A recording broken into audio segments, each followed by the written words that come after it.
Very, very strong words from our speaker, from our earlier speaker. And I was taking down notes. I was looking at keywords that he used: monopoly, anonymity, transparency, engagement, responsibility. There were some of those things that I noted down. But very complex matters, which I think we should really unbundle. And I'll start with something. I'm gonna ask everybody here again, how many of you are on Facebook? How many are not? Nobody? Okay. How many use Google search? How many do not? How many has never been on the internet? How many cannot live without going or checking their smartphone? Okay, so clearly we have a lot to go before we go offline, right? So Web 2.0, my point here is Web 2.0 is clearly here. I mean, the internet is clearly here. It's something that probably will stay, and a lot of things need to be done. The reality is like, it's there. And I think a big part of it is convenience. My mother, just to illustrate a point, my mother is on Facebook because she talks to my sister who is abroad. So a lot of us are like that, right? So most likely people will be on these platforms. So then what do we do? Because earlier in the day, we've heard talks around very urgent issues. I saw a map before. The reason why we're looking at climate is because I saw a map where the Philippines, Metro Manila, will likely sink years from now if we don't do anything. And if nothing is done, well, right now, ocean plastic is in our food. I mean, microplastics are in our food. So the question really that we wanted to ask here in this panel is, how do you make enough, reach enough people, get enough traction? And an area where that happens here is online. And the public space, the reality is now, is that the internet is the public space, right? So the big question is, how do you make this public space more conducive? I wouldn't say for democracy yet, but for just constructive conversations around these big issues. So I would like to ask our panels to, like Andrew Keane has had a lot to say already, but I'll start with John. Oh yes, sorry. I forgot to introduce the panel. So with us, okay, Andrew Keane, of course, is part of the panel, but with us also is Irene. Irene J. Liu is the head of the Google News Lab. She currently, she develops partnerships and programs to promote newsroom innovation and use of technology to enhance reporting and storytelling, and was herself, still is teaching journalism, data journalism, okay? And before she joined Google, she was an investigative reporter and even a Pulitzer finalist, right? Okay, let's give a hand to Irene. And also with us is John Neri, a friend of ours at Rappler. He is an opinion columnist at the Philippine Daily Inquirer, a senior editor at the Inquirer for 17 years. And now he leads, he's the convener of a consortium that we are part of, the Democracy and Disinfo Consortium. And he's also teaching now. Okay, so I'd like to ask the two of you first that question.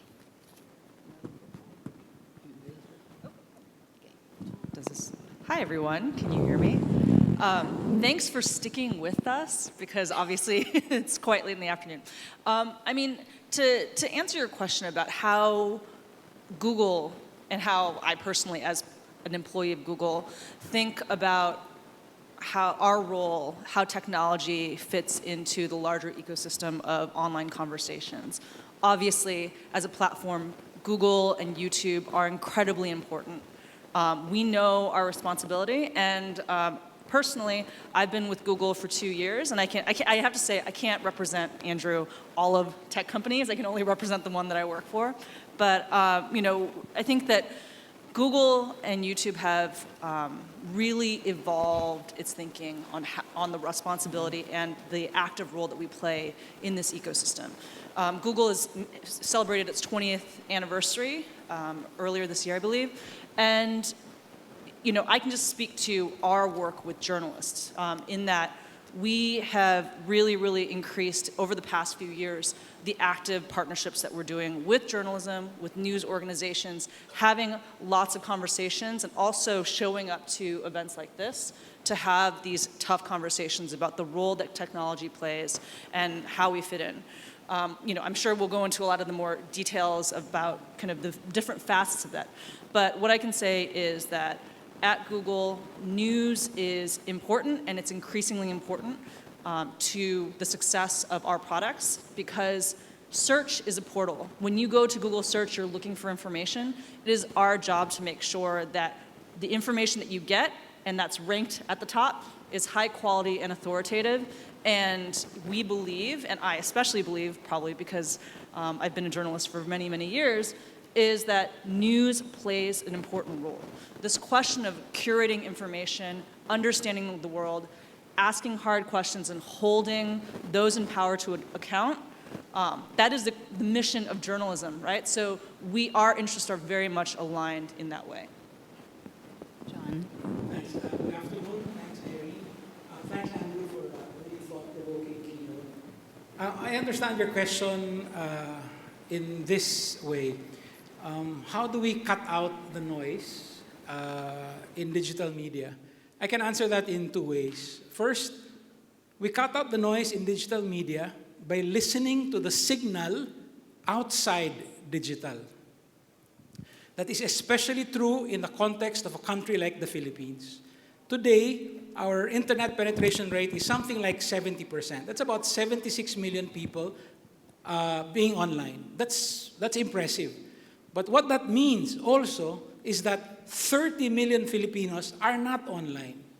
We can't just simply ignore them, right? It is important for us to remember that everyone is involved. I'm going to be like the annoying uncle at the family reunion. I'll be the cantankerous contrarian. And I will say this. This is something that I wish were true. I think many of us believe that social media in 2016 elected Rodrigo Duterte, President of the Philippines. But in fact, if you look at the numbers don't add up. In May 2016, we had about 50 to 50% internet penetration rate. We're looking at at that time, around 52 million Filipinos with access to social media. How many people voted in that election? Out of 55 million eligible voters, only 45 million voted. How many voted for Duterte? Only 16 million. It's a ridiculous assumption to think that all 16 million voters for Duterte had access to social media. I am not saying that social media was not a factor. It was a very big factor. But we need to consider not only the 49% of Class ABC who voted for Duterte, but the majority of Class D and E who probably had no access to the internet or social media and still voted for Duterte. So that's the first thing. And then my second answer has to do with this.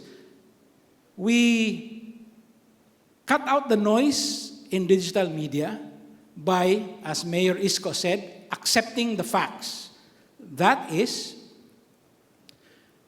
a lot of the noise on digital media is organized disinformation. It is deliberate noise. We need to accept the fact not only that lies are powerful, but lies are spread by liars. People like Rigoberto Tiglao know for a fact that what they're saying is not true, and yet they spread it anyway.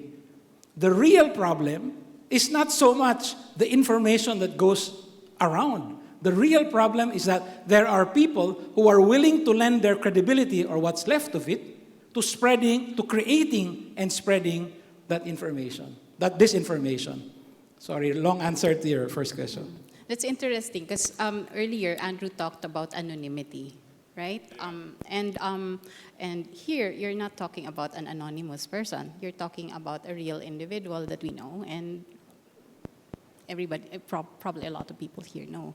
So, which goes to the point. I mean, like, is anonymity the problem, or to what extent is it a contributor to the problem? What do you Sorry, what was the question?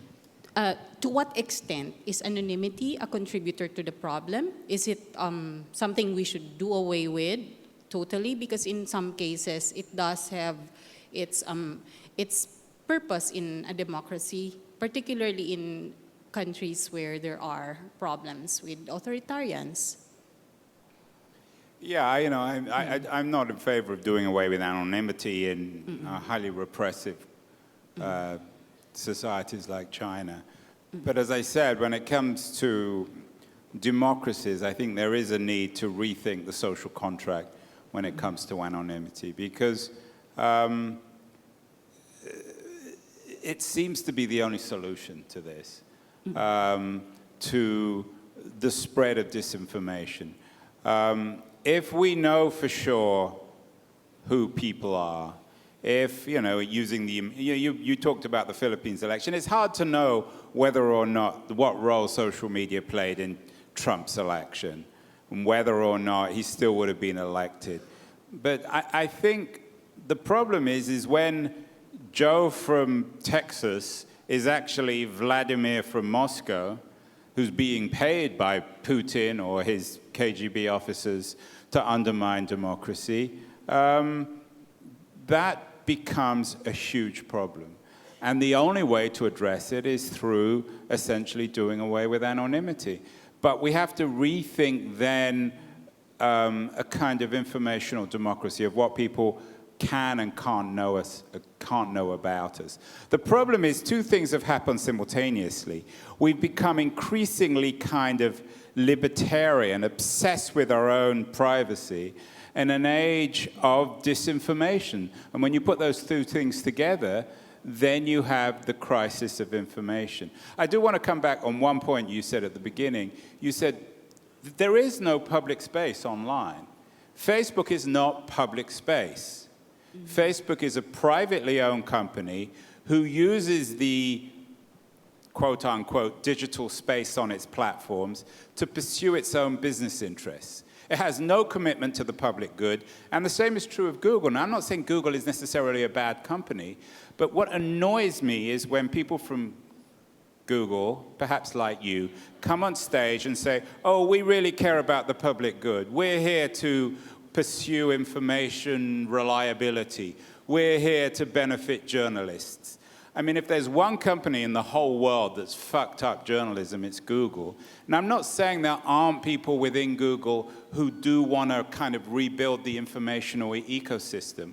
But the reality is that we can't trust private companies for the public good. And Facebook is much worse than Google because it's much less well run, and because it's had a much more corrosive impact on democracy. It may not be as big a company in economic terms or as powerful, but it's been incredibly destructive.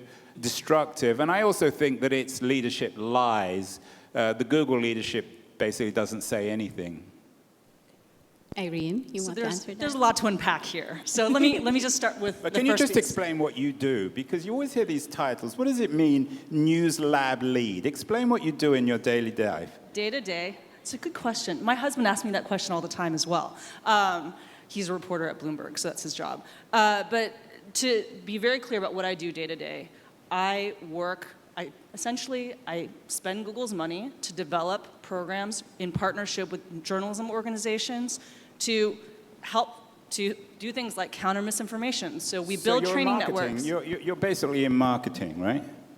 I mean, that's one way to describe what I do. I would say that I work in partnership with a lot of different news organizations to figure out what are the things that news organizations, what do journalists want? How can we support them? So specifically to the area of misinformation, journalists in countries all over Asia, which is my remit, have said, we want to understand the tools and techniques to best verify photos and videos.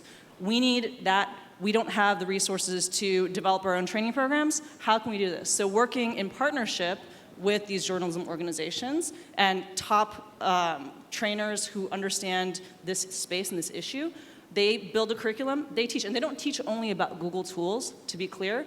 Actually, in fact, sometimes they talk about how certain tools are better than Google to fight misinformation. And that's what they do. That is the role that I personally play in Google. Now, it's a unique role. It's a role that started 2.5 years ago when I took the job in APAC, right? The News Lab has been around for about 5 years.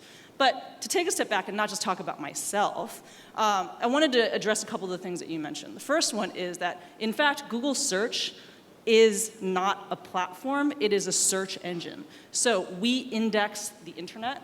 People, when they search, they make queries, and then we point them to websites that are owned by whoever owns whatever website you're looking for.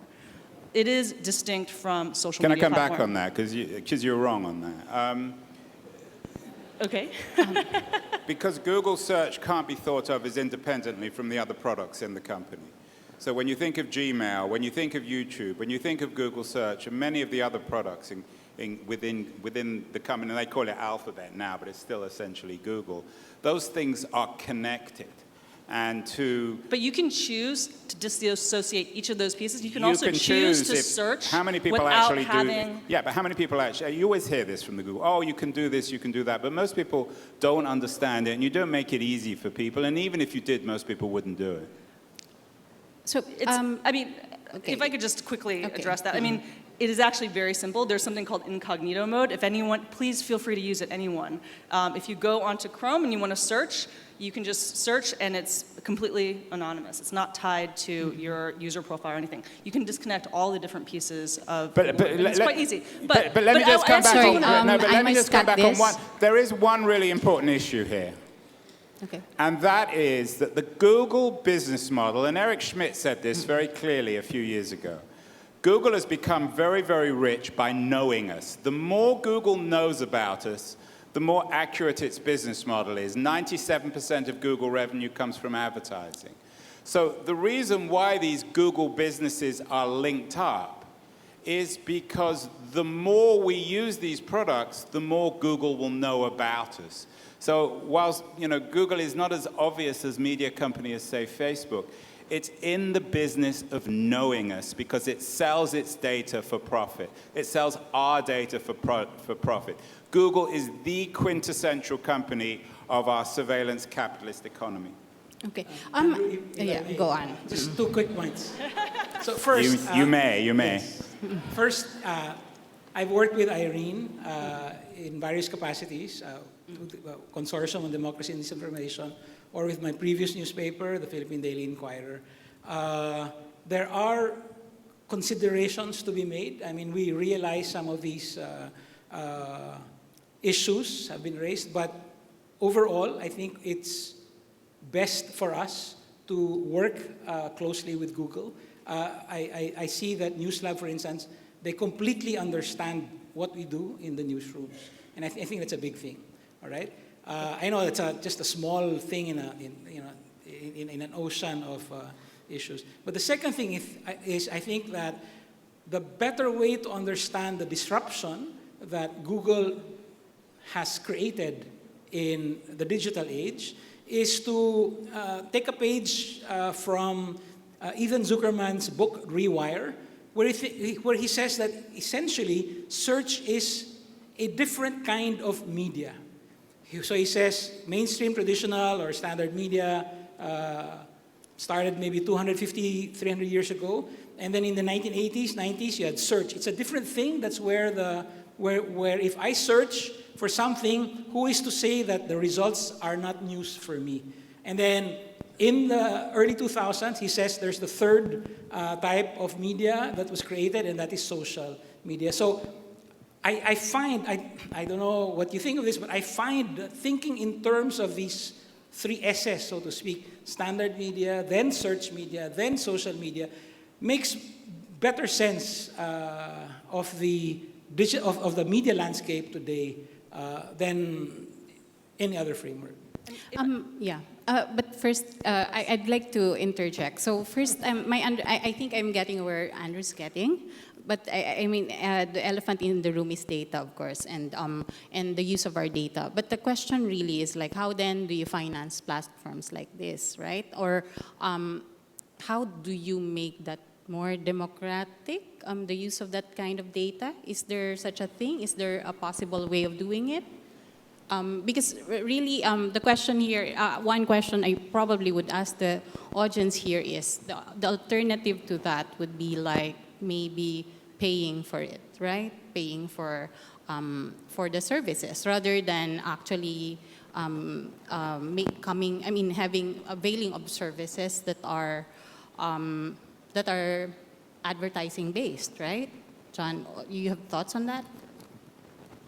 So Or I would say Irene, that, oh, were you asking me or Jeff? Yeah. Oh, okay. I think that in terms of the issue of advertising and data, I mean, you know, this has obviously been an evolving conversation, and I think that over many, many years, I mean, where perhaps, you know, Google was when you came here to speak 6 years ago is, I would say, in a very different place now. And I think that as a society, our understanding of the role of data and the responsibility that tech companies have to protecting data and giving users the ability to actually have control over how their data is used has evolved. And I should say that I believe personally that, you know, it is much easier now to understand how your data is being used and how to turn the levers on and off at Google and on our platforms than it was, you know, 6 years ago when you were here. And I think that that's going to continue to evolve.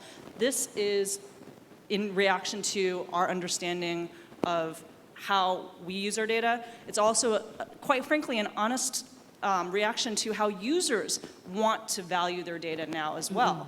Users have evolved their understanding of what is that, you know, what is that social contract? What is that trade of me giving up my data to have access to free services? What do I expect to be able to use these services, right? And I think that that is something that's going to be continuously evolve.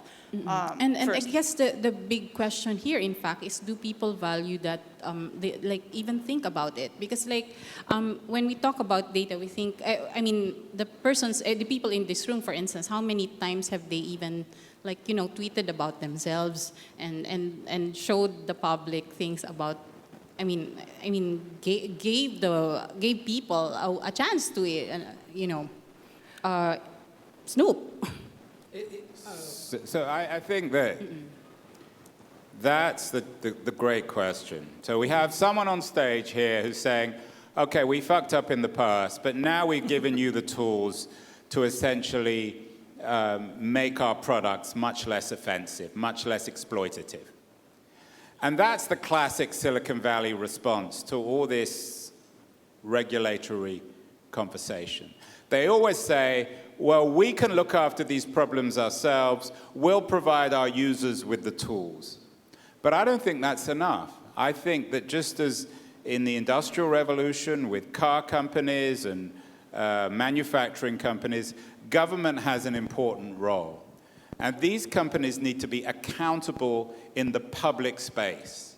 That doesn't mean you can't have these tools. They're fine as well, but they're not sufficient. There is a role for the public space and for public regulation in these private companies.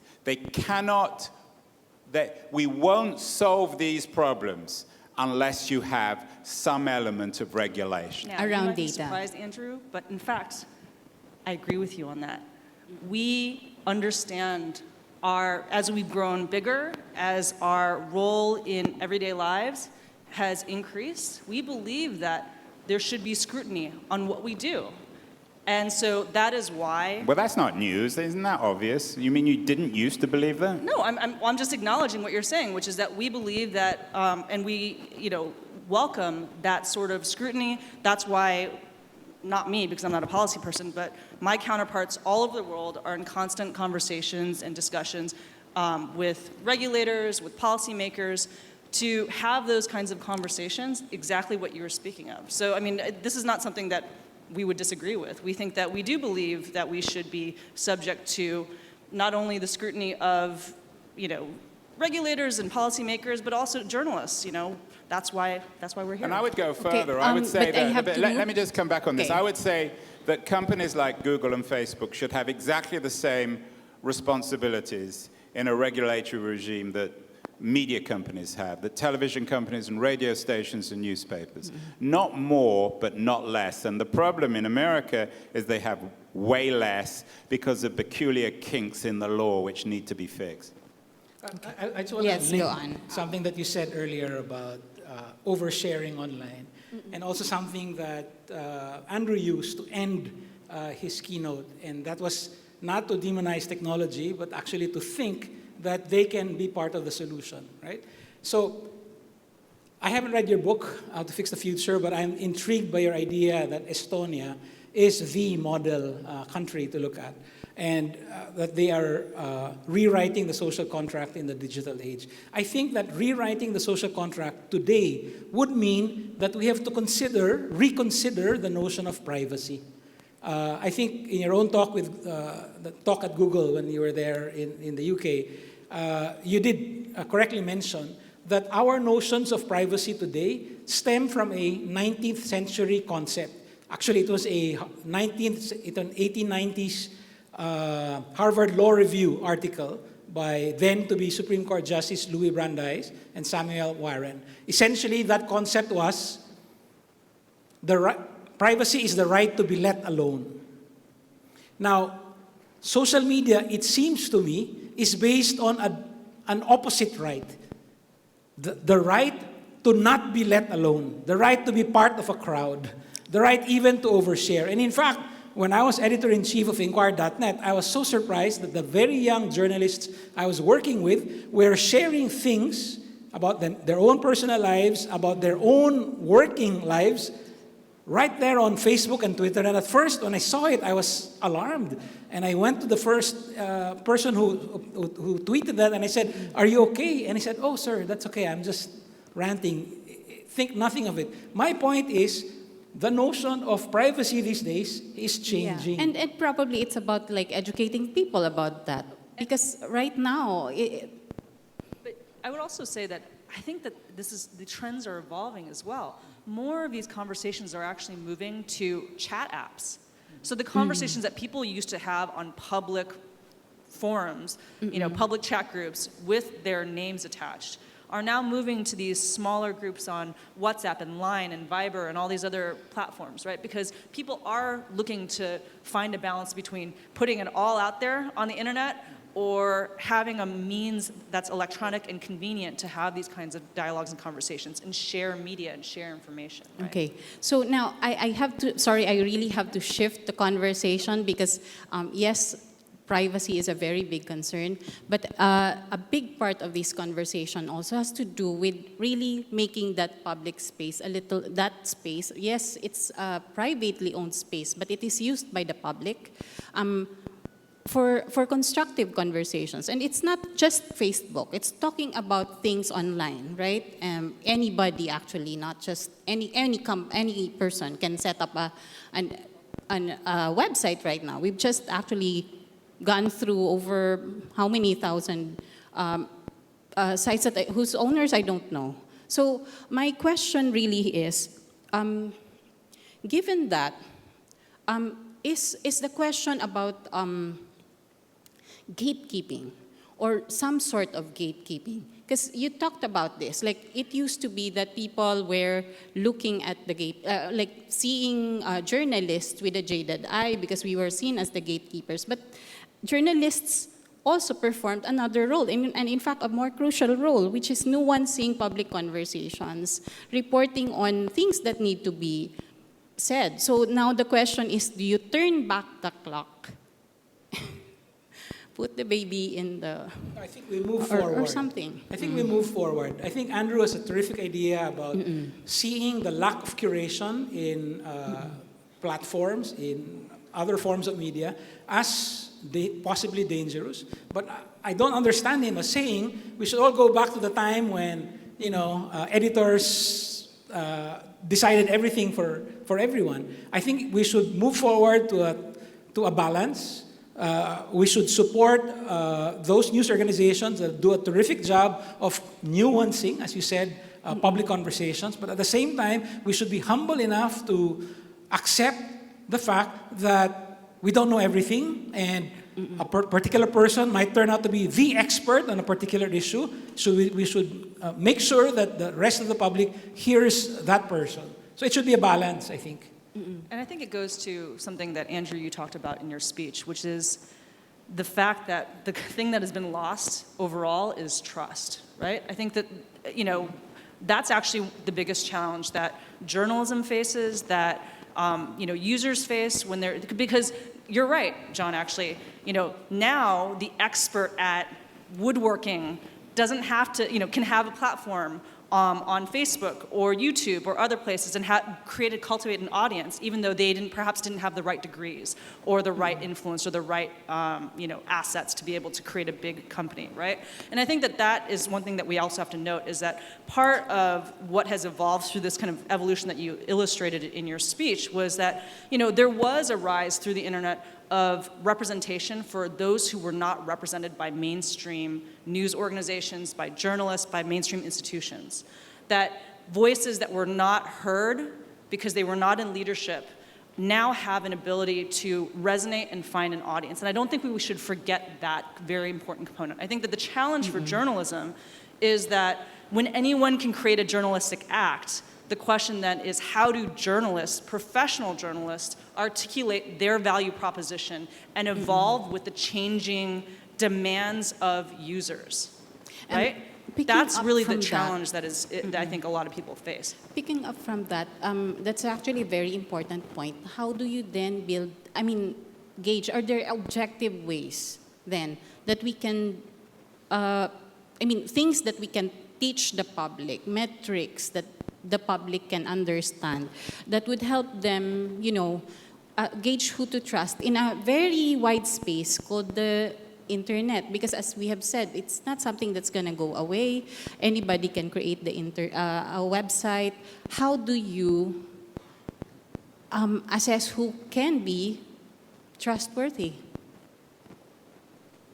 And really let me just come back to one thing, which I think it's important, that what we're seeing in the digital revolution is there's a massive inequality between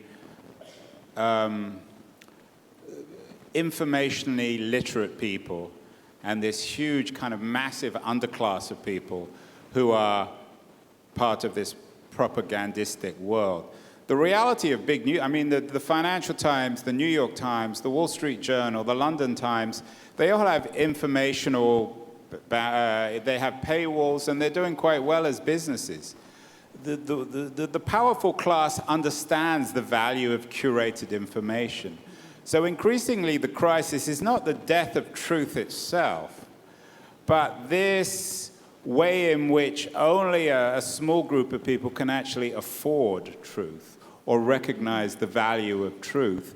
And I think one of the reasons why there's an increasing sort of disappearance of the middle and inequality of cultural and economic forces in the world is a sort of cause and an effect of the fact that there is a tiny group of people who are extremely well informed about the world, and they get their information through the internet, and everybody else.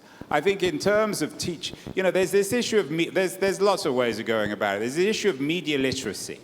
It can be taught in the schools. There's the issue of informational literacy. But I think the biggest challenge of all, and maybe this is where AI can have value, and it's maybe a partnership between AI and humans, is we need to teach people to learn to listen again. One of the greatest casualties of the digital revolution has been the ability to listen. We don't listen to one another. Maybe we listen to each other on this stage, and maybe you're listening to us now. But the reason why we have a crisis of democracy is because people don't listen to one another anymore. Maybe it's because all this information is being thrown at them. Maybe it's because of all the conspiracies and the paranoia online that we don't trust other people. But I think one of the great educational challenges, and this isn't going to happen on the internet, it has to be done in the analog classroom, is teaching people how to listen. Perhaps through debate, perhaps through a degree of tolerance. Because the failure to listen and the crisis of toleration are also intimately bound up with one another. John, You were asking for something practical. I'm sorry, I have something more, less practical to offer. But I really do think that it could be a key to understanding what we need to do going forward. I'd like to recommend the work of the sociologist Richard Sennett. For instance, he talks about the concept of the social triangle. He says that, in fact, sometimes it is the informal relationships in an organization or a community that actually bind that organization or community together. And he says the social triangle consists of, number one, earned authority, number two, mutual respect, and number three, cooperation, especially in times of crisis. So he says, for instance, that in a factory, there might be grudging respect for strict but fair boss, but also, conversely, a grudging respect for the reliable worker. Then there is mutual respect where they understand that they are professionals in their own spheres. And then lastly, his example was that if somebody gets sick, others step in and pitch in, cover for the one who is not sick. Now, I understand that, of course, that comes from a very specific context, but I really like the idea of us returning to that social triangle. This is not a form of nostalgia, so to speak, but actually it's a way for us to reinvent what the social triangle means. What does it mean for our governments to enjoy earned authority in an age of distrust? So many of us in the Philippines are wondering how come, despite thousands of extrajudicial killings, President Duterte continues to enjoy very high ratings. We need to be humble enough to understand where he is earning his authority, and so on and so forth. So I'd like to recommend that concept going forward. It might not be so practical, but I think, in fact, it might be useful. Irene, any thoughts on that?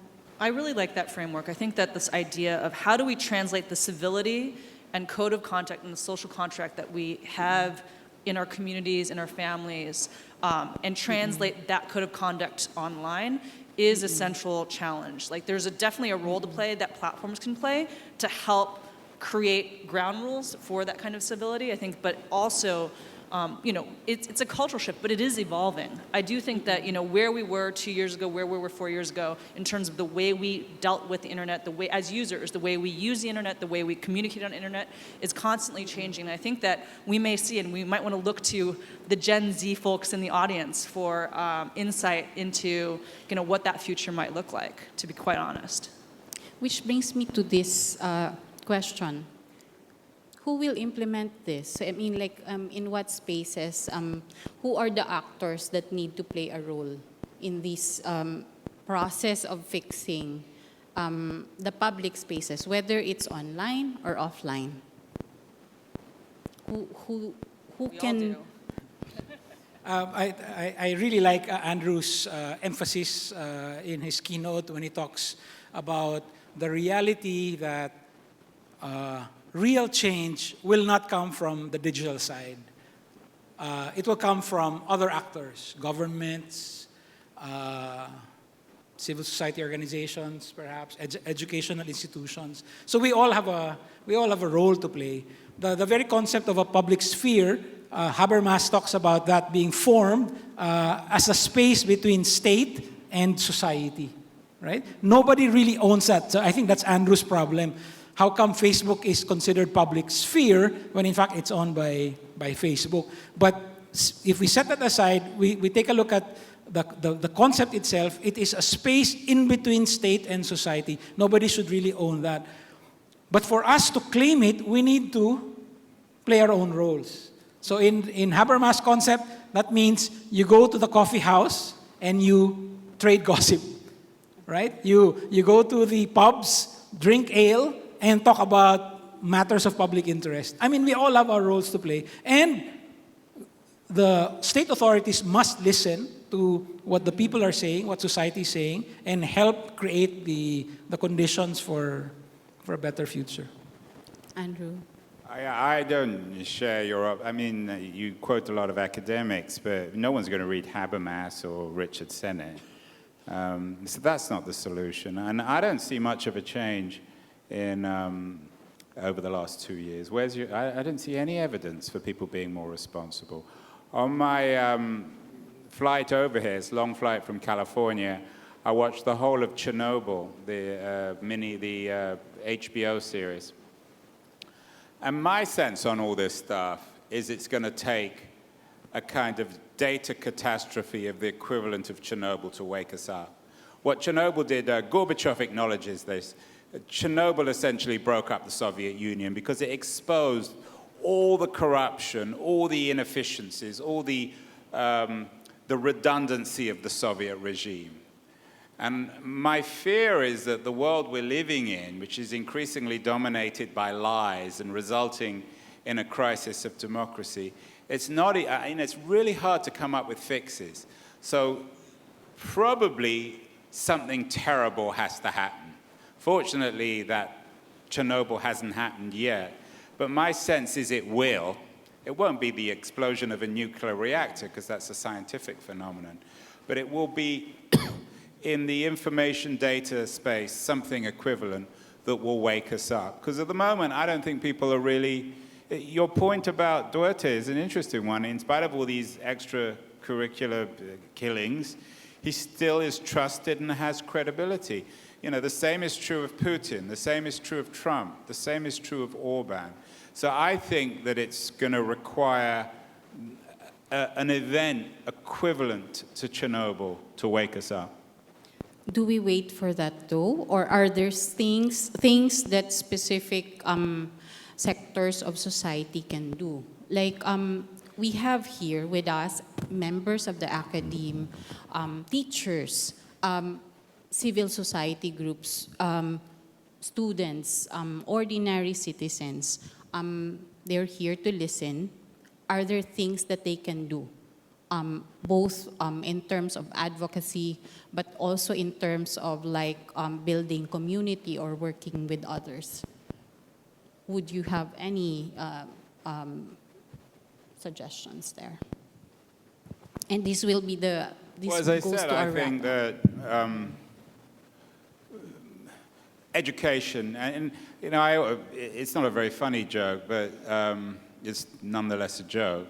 The best jokes aren't funny.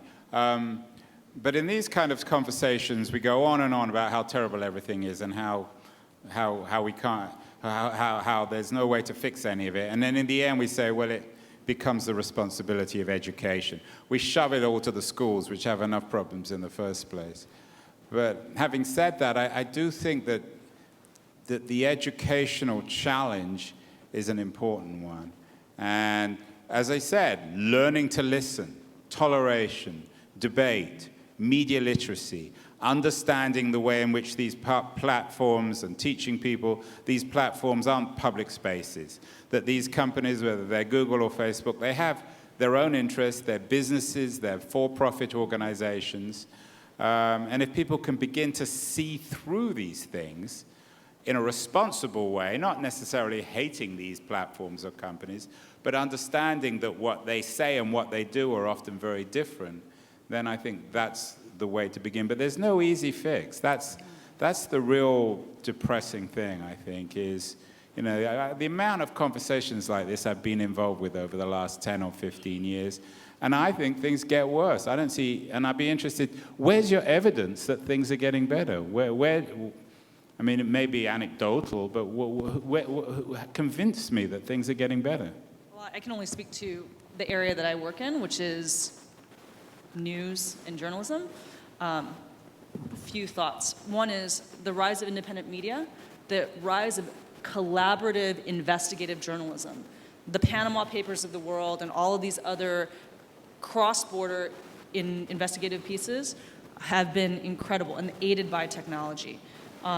The fact that if you look at newsreader surveys, millennials pay for news at a higher rate, not even just in the US and the Trump bump and all of that, but actually also in Asia Pacific. The fact that even younger generations read more news sources. They actually go to more different news sources than older generations. That to me speaks to the fact that maybe in this moment, if you look at the entire aggregate, it doesn't feel like we're moving, but if you segment the population, partially around generational or kind of facility or experience with media and technology, the savviness of younger generations is quite promising. And I think that their awareness and, quite frankly, the skepticism that they take when they are approaching media and the information they see is actually quite promising. The fact that you have thousands and thousands of activists getting together online to talk about issues like how to reduce plastic or other things, the fact that you had millions of kids essentially protesting climate change, around the world. All of that speaks to the fact that, and it's not just, oh, well, the kids are going to solve all the problems for us, but I think that we can, if we listen also, and we listen to and understand better, like how this is changing and how those user behaviors are evolving and how they can actually educate older generations, I think that you might actually see quite a lot of change in the coming years. John, your last word here. Okay, I just wanted to respond to Andrew. I agree with most of your points, and I really like what you said in your talk in Google about the other kind of Moore's law after St. Thomas More. But there are two points where I disagree. The first is something that you said today. I think you misunderstand the nature of the audience. While we are on Facebook Live, or we are being live streamed, we are not really talking to the general public. We're talking to a specific group of privileged people. They are the ones who should read Habermas and Senate. We all have roles to play, and that's part of our role. Then the second point is, well, actually not specific to Andrew. In fact, maybe Irene also, Google also believes this. I really don't think that, in fact, journalism's main problem is trust. I think the main problem is utility. So in the last 3 years, Philippine media organizations have received tremendous flack from supporters of the administration. And yet, across the board, our website traffic is doing very well. Record traffic all over. Why is that the case? Because I think that even if, quote unquote, people may not trust us, they find us useful. So when there is a typhoon coming, they're not going to go to those fly-by-night websites. They're going to go to the ones that they find useful. I'm not going to argue with the concept of trust, but I find it's really more about utility. The mayor earlier, the two mayors earlier were joking about no classes, which unfortunately is a thing in Metro Manila. The slightest rain, classes are suspended. So now they have their own. Public information officers, and even they themselves tweet it out. But we also get a lot of traffic on our respective websites following that hashtag, walang pasok, no classes. So again, it's a question, I think, not so much of trust, although of course it's important to have trust, but of utility. I'd like to end on this note. I'm glad to note that Rappler has, through Newsbreak, has its own foundation, charity foundation. But two of the most popular foundations in the Philippines are in fact run by TV stations. And I think that helps create this, aura of utility for them. So there you have it. Basically, what we're seeing here is it's really very hard to balance these things. I mean, there's this, the reality is we love the web, and it has its value, and it has been heavily abused. There's quite a lot to do. I think all of that's been enumerated here, and we have much to do. So on that note, I'm ending this panel. Thank you very much for joining us.